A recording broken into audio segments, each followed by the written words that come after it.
In order to understand what happens to light inside an anisotropic crystal, we have to pay particular attention to the vibration directions of light in and out of the petrographic microscope.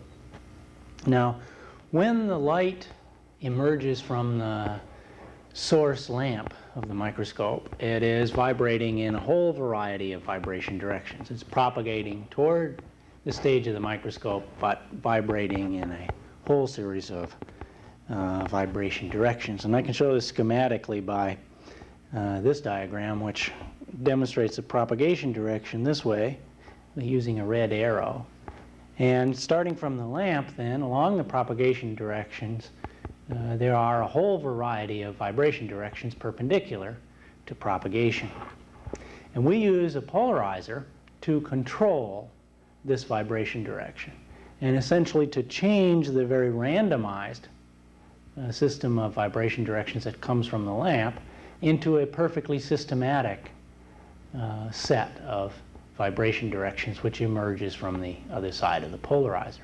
So the polarizer has some vibration directions which are permitted and all others are excluded from vibration. Another way to look at this is to imagine looking at the light ray coming directly toward you. And if you do this, then the contrast between ordinary light and plane polarized light shows up in this kind of way. Ordinary light with a whole series of randomized vibration directions. Plane polarized light, only one vibration direction permitted. Now, a lot of times in the petrographic microscope we look at materials in crossed polarized light. And cross polarized light is shown like this, where we start out again with the randomized vibration directions. The light passes through one polar, which controls the vibration direction only, allowing it in one direction, and then the analyzer of the microscope permits only a exactly opposite vibration direction. The result of this is that no light passes through crossed polars as long as we have no material in between these crossed polarizers. Or another way of showing this is to show the polarizer and analyzer opposed in this kind of fashion, where you have one direction in the polarizer that's permitted, another direction in the analyzer, and where these two are crossed, there is no transmission of light. Well, what happens if the two polarizing directions are not exactly at 90 degrees to each other? If this occurs, then there is actually a vector resolution of light that occurs. For example, if our primary polarization direction has the orientation of this red line, and we impose another polarizing screen that is at some acute angle to the red line, then the amplitude of the resulting wave can be determined simply by dropping a perpendicular to this angular surface. And you can see that the amplitude, and therefore the intensity, of this second light ray after resolution into another polarizing direction is less than the original, and it's less by a very predictable amount that can be determined by dropping a perpendicular, a simple vector resolution kind of problem. Well, with that as a background, then, I want to now go into the distinction between isotropic and anisotropic crystals. And to do this, I'm going to use a imaginary kind of representation where you try to imagine that there is a light source in the center of an isotropic crystal. And that light is then traveling in all directions. And I represented this in 2 dimensions, but I want you to imagine this as a 3-dimensional feature. And The point shown here is that from this point we have stopped the coherent light transmission at some point in time, and we've represented here with these circles various positions on coherent light rays being propagated from this source, so that the first trough is located here and labeled T1. This blue circle represents the position of the first trough of the light wave, and the first crest is called C1, and it's located here in the first red circle, and the second trough T2, and the second crest C2. And the point is that in an isotropic crystal, that the patterns of these wave front positions within the minerals is exactly circular or exactly spherical, if you think of this as a three-dimensional feature. And you've got to take into account my imperfect drawing skills. But imagine this as a perfect spherical kind of surface, and that's the point of isotropic crystals, is that light travels the same speed in all directions in an isotropic mineral. Now, let's concentrate, or let's contrast this now with the situation in a uniaxial mineral, a uniaxial sort of case. And if we put a light source in the middle of a uniaxial mineral now, and I'm going to take the case of a uniaxial mineral which has what we call a negative kind of sign. Here's our light source again. And I've made this diagram a little bit simpler, and think of these patterns as representing the wave front, the position of a single point on the wave, for example, the first crest or the first trough. And the point is that from this light source, there are actually two rays in a uniaxial crystal. One ray that's called the O ray, and this O ray has a perfectly spherical wavefront surface. That is, it travels the same speed in all directions in a uniaxial mineral. That ray is called the ordinary ray by convention, and it's labeled with the symbol O. But the difference then with uniaxial minerals is that the plane polarized light is split into two components. So besides the O ray that we described, there's also the E ray. And the E ray, for most orientations or most directions of travel of light, the light travels faster. In this particular case, for example, you can see in this direction, the wavefront of E is way ahead of the wavefront of O. If we talk about this vertical direction, then O and E are effectively traveling at about the same speed.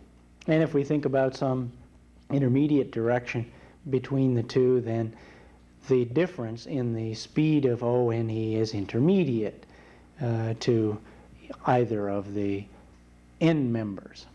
So this is the difference then between a uniaxial mineral and a isotropic mineral, is that we have these two plane polarized components that are split when the light ray enters the crystal, and they are traveling at different speeds. Now we have another kind of uniaxial mineral which is called the uniaxial positive mineral, and that's shown by this representation.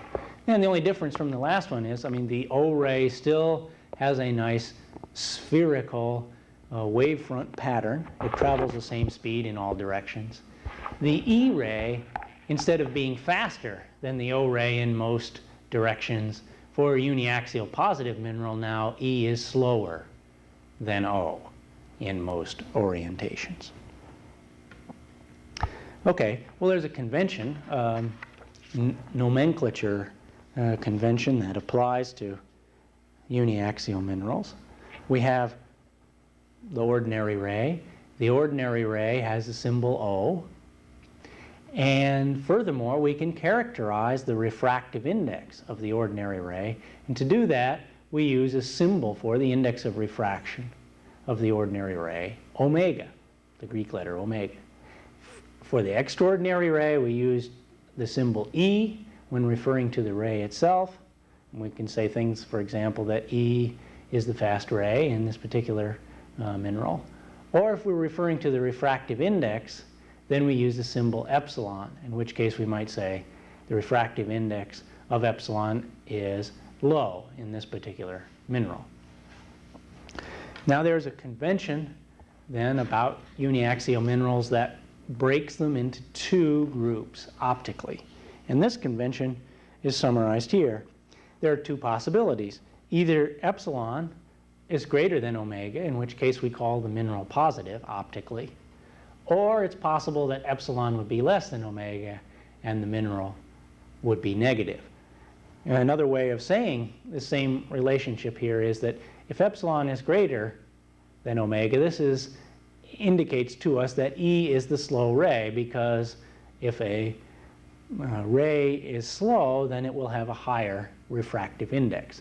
So if E is the slow ray, the mineral is positive. If E is the fast ray, the mineral is negative.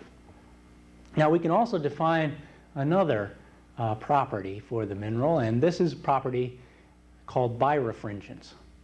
Now birefringence is defined as the absolute value of the difference between epsilon and omega. And some uniaxial minerals have a very high birefringence, that is, this difference is very large. Other uniaxial minerals have a very low birefringence. And we can learn also to measure birefringence with the petrographic microscope. So birefringence is another optical property that minerals show that we can directly evaluate. Well, let's look at the three-dimensional orientation now of ordinary and extraordinary rays. Here we again show our control of the vibration directions of light, and we've typically, before the light enters the crystal, which is located on the microscope stage, that light is resolved into a single plane polarized component. Now when this light then enters the crystal, the effect of the crystal is to separate the light into two different plane polarized components. Now one of these two components are vibrating at 90 degrees to each other. One of these is called O, the other is called E. One of them travels the same speed in all directions in the crystal. The other has a variable relationship, and it depends on the orientation of the crystal. But in this geometric association, one plane polarized component is resolved into two plane polarized components here, and they're traveling, of course, in a randomized orientation of the crystal at different speeds through the crystal. So after the light is resolved into these two components, it propagates again to the analyzer. The analyzer being the upper polarizer, which is fixed in a direction that is at 90 degrees to the polarizer.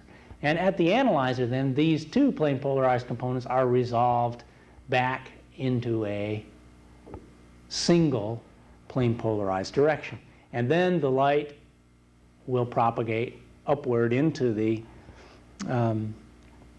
upper part of the microscope, into the microscope tube, finally to the ocular, and finally to your eye, where you can perceive the image of that particular mineral. If we look at that then in the microscope kind of perspective, then we'd see the following, where we have a polarizer and analyzer. They are exactly opposed at 90 degrees, and our crystal here has two plane polarized components and will be illuminated typically at a random kind of orientation, while the rest of the field of view between the cross polarizers transmits no light. So these two plane polarized components cause a vector resolution of the light, which we had controlled above and below the microscope, and the analyzer itself serves to resolve these two components back into a single kind of component. Okay, so that these two plane polarized components vibrating at 90 degrees to each other then correspond to the O ray and the E ray.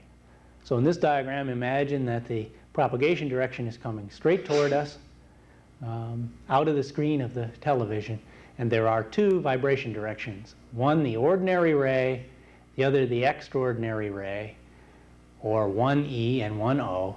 These are vibrating at 90 degrees to each other. Now, always in any anisotropic crystal, there are two plane polarized components vibrating at 90 degrees to each other. If the crystal is uniaxial, it has two vibration directions, one called E, the other called O.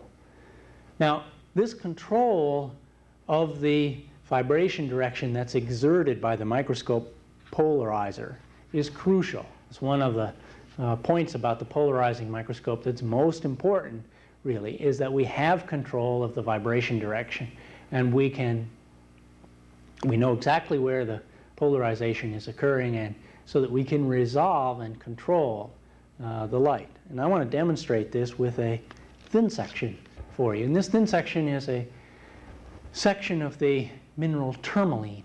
And tourmaline is a uniaxial mineral. And we're going to look at tourmaline now in a thin section preparation using plane polarized light. I'm going to control the light in this particular microscope by keeping the analyzer out. We're going to look at it in plane polarized light and watch what happens to the tourmaline as I change the microscope stage rotation position. So now we're looking at the tourmaline now. You can see that some of these tourmaline grains are extremely elongated. The elongation of the tourmaline is, of course, a function of its crystallographic habit. It's elongated along its C crystallographic habit. And as I rotate the mineral, you can see that the color that is shown in plane polarized light changes very dramatically. In this position, when the tourmaline is north-south, all the plane polarized light is resolved into the ordinary ray, which is strongly absorbing, and so the resulting color is a very dark brown.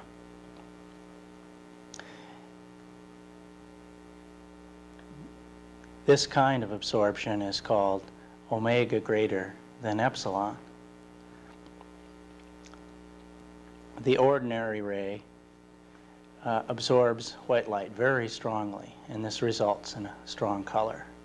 And when we turn the mineral grain to an east-west orientation, when the light is resolved into the extraordinary ray, the absorption is much less, and the resulting color is a honey gold. So in this case, white light is not strongly absorbed. This property is called pleochrism. And pleochrism in minerals can be observed in the petrographic microscope because of the control that we have of the polarizer and because of the ability we have to channel all of the light coming from below the stage into either the ordinary or the extraordinary ray. So this is pleochrism. It's an optical property that we use for identification of minerals, and different minerals have different kinds of pleochrism. And we use that for identification purposes. And this is really results from the differential absorption of the O and the E ray.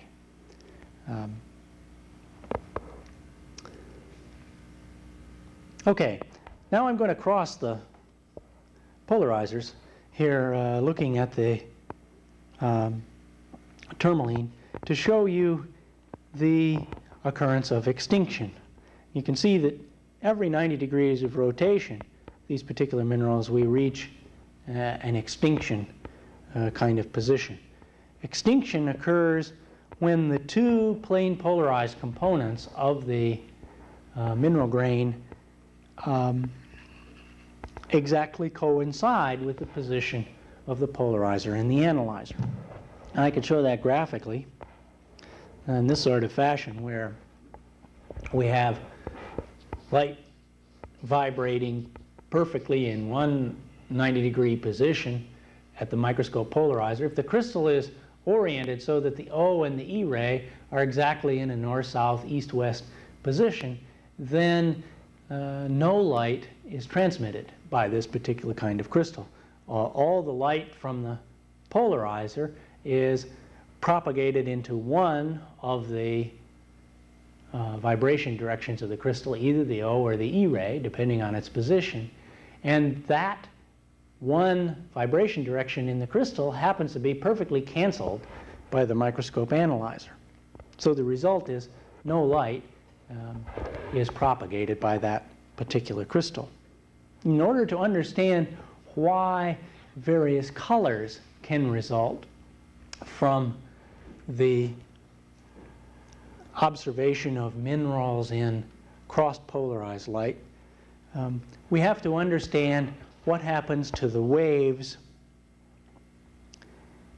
as they are resolved at the microscope analyzer. And so for this purpose then, I want to talk about something which is called retardation.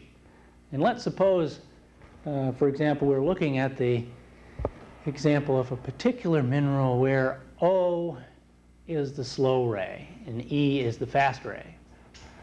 And as a result of the fact that O is slow, after we've passed through the crystal and these two rays are being resolved at the microscope analyzer, because O is slow, it will be retarded.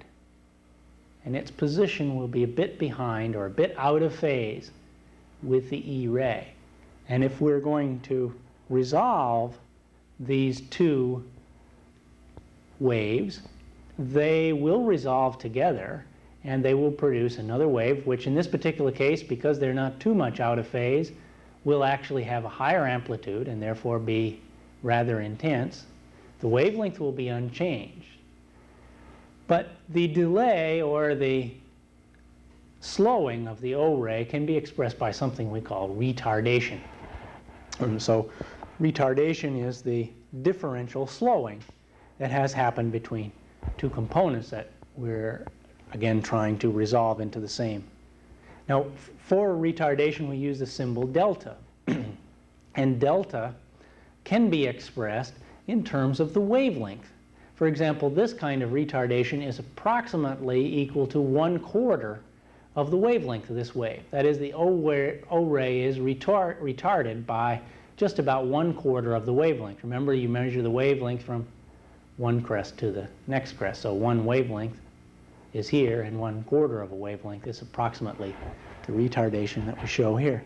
Well, as long as the retardation is a small fraction of the wavelength, then the two waves will produce a very nice reinforcement of each other, and the intensity of the two rays will be increased. So a small amount of retardation will cause a reinforcement in general of waves. And if we have another kind of special case of retardation, supposing that, as we have in this particular case, we talk about two components. One is shown here with a blue line, which I labeled as number 1. This is one wave here. And the second wave is called number 2, and it's shown in an orange line. And suppose that number 1 is the slow ray, and number 1 has been retarded by exactly some multiple of the wavelength.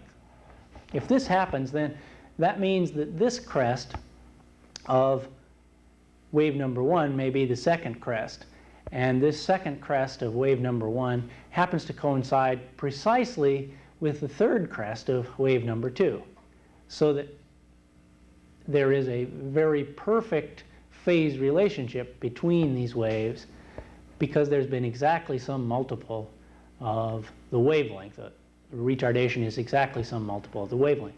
Then the result is you have perfect reinforcement, and the amplitude of this particular light ray then has increased dramatically. So will the intensity of the light.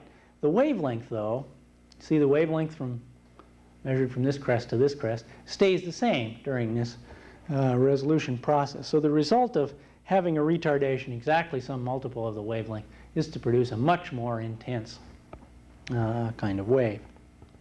Well, what happens if we have the case of retardation where, like this, where here again now we have, here's number 2 again shown in orange and number 1 shown in blue. In this particular case, the retardation is equal to a multiple of the wavelength plus the wavelength over 2. In other words, just exactly out of phase.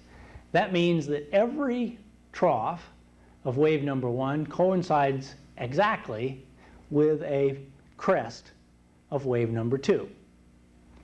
And if you have this, then you have a case where there is destructive interference of these two waves. And this trough exactly adds to this peak, and the resulting intensity of light is exactly 0. So this is a destructive interference case of two waves in the same kind of plane. Now, retardation happens every time we put an anisotropic crystal on the mineral stage, and we can quantify the retardation in terms of a very simple equation. Here's our delta value of retardation, and it's exactly equal to the birefringence times the thickness. The birefringence, you remember, is exactly the difference between the two indices of refraction. If this is a uniaxial mineral, then the birefringence would be the difference between omega and epsilon.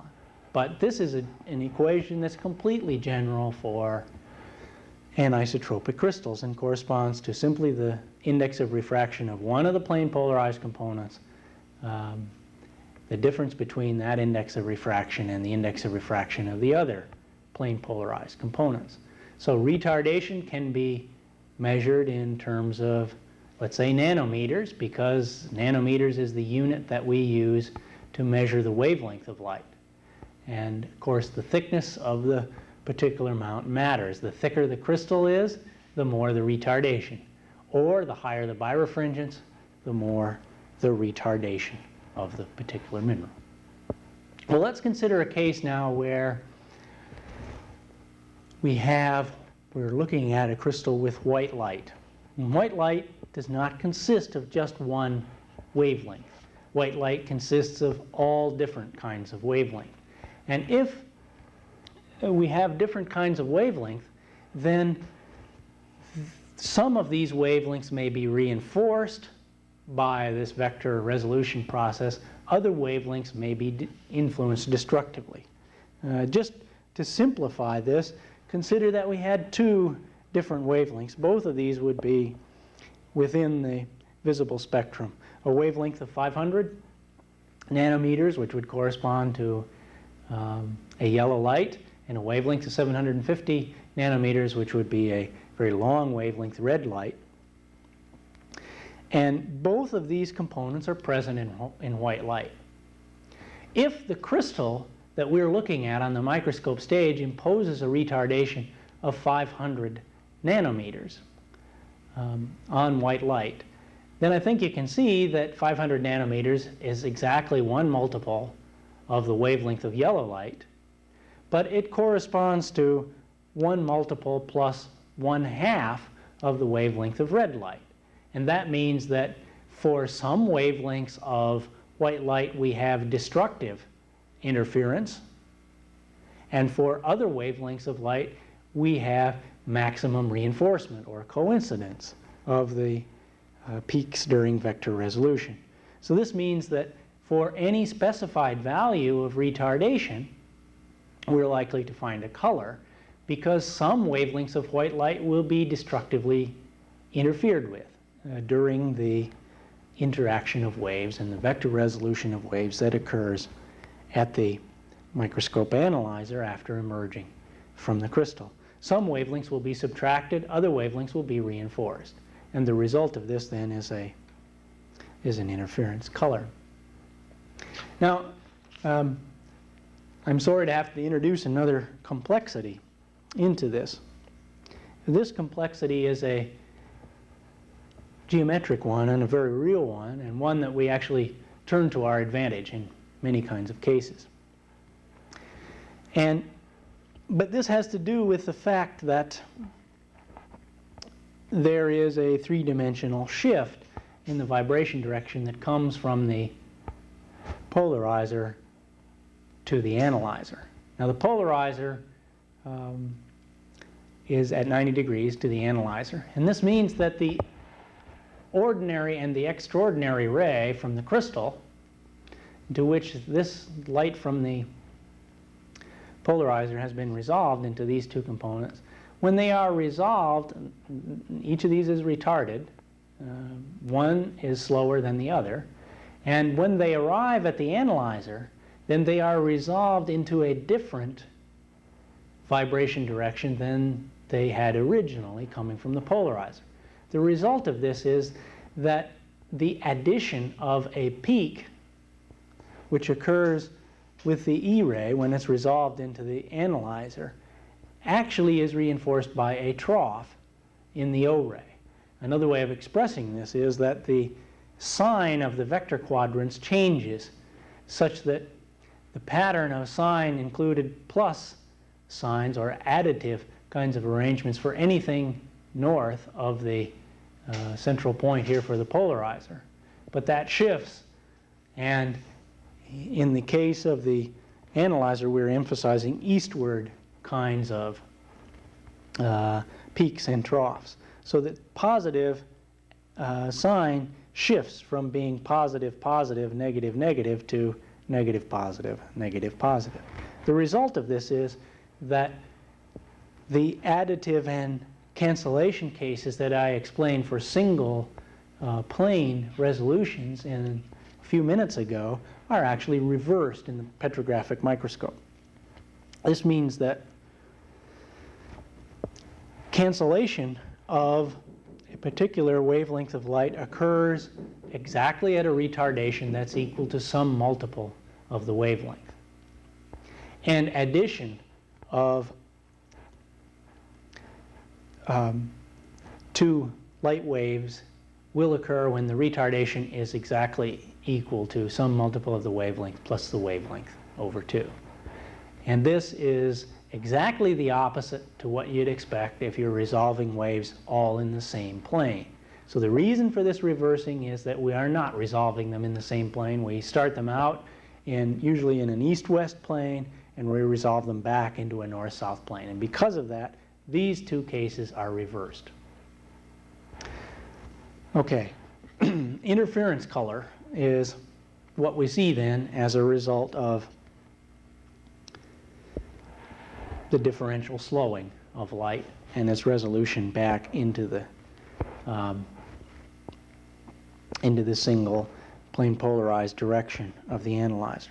So for each value of retardation, some wavelengths of white light are reinforced and other wavelengths of light are canceled. And the result of this is color, not simple white light usually, but some kind of color which results from the cancellation of part of the visible spectrum and reinforcement of other parts.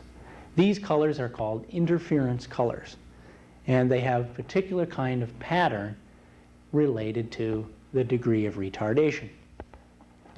I can summarize this pattern of color changes in terms of retardation and color by describing here various degrees of retardation. If we have a small retardation, say 100 nanometers, then the resulting color is usually a weak kind of gray. If there's no retardation at all, then there is no color transmitted. In fact, you see a black sort of color results, and that's because you have exact cancellation. The analyzer exactly cancels the polarizer. But as soon as one ray is retarded with respect to the other, then we begin to develop a weak gray color, and as the retardation comes up close to some of the wavelengths of the visible spectrum, we begin to see white light. And as we begin to cancel the shortest wavelengths of the visible spectrum, we begin to develop our first real colors, orange color. By the time we get to the above the middle of the visible spectrum, we're canceling now the longer wavelength part of the spectrum. The resulting colors that are reinforced are the short wavelength ones, the blue colors. And when we get to 800 nanometers, the resulting color is a green kind of color. So that we can actually observe an interference color and directly infer a retardation from it. Now the sequence of interference colors is summarized by a kind of chart that we use very commonly in optical mineralogy. And I have a simplified version of this chart shown here. It's called a Michel-Levy chart.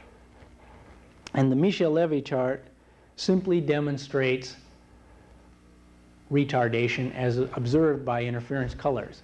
If we start down here, on this side of the diagram, we go from essentially zero retardation. And measured out in this direction, we're going up to values in excess of 2,500 nanometers, many times the visible spectrum. So that as we go, then for very low levels of retardation, we see very little light. We go through gray color, white color, orange color, finally into what is called the second order blue color, which occurs at about 600 nanometers. And it's called second order because we've now traversed the whole visible spectrum. That is 600 nanometers. Above 600 nanometers, then we have traversed the middle part of the visible spectrum. We begin to go up into what are called higher order interference colors, which become actually rather more muted and subdued. They become almost iridescent at high orders. So this is the Michel-Levy chart, and you can observe then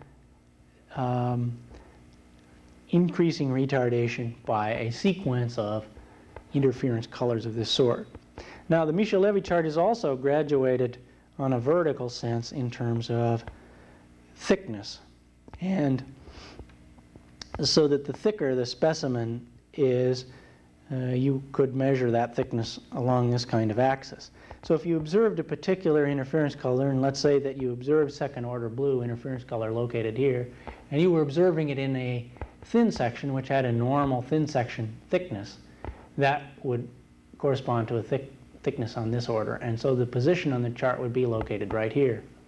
It's then possible to follow a diagonal line out to the edge of the chart, and normally on these charts there are graduations around the edge which then correspond to birefringence, so that the diagonals on the chart lead you to a solution of the birefringence equation. Remember, it's delta equals birefringence times the thickness.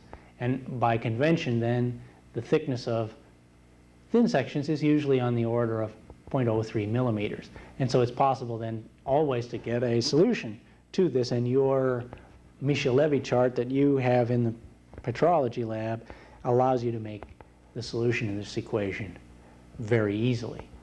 And now we're ready to take a look at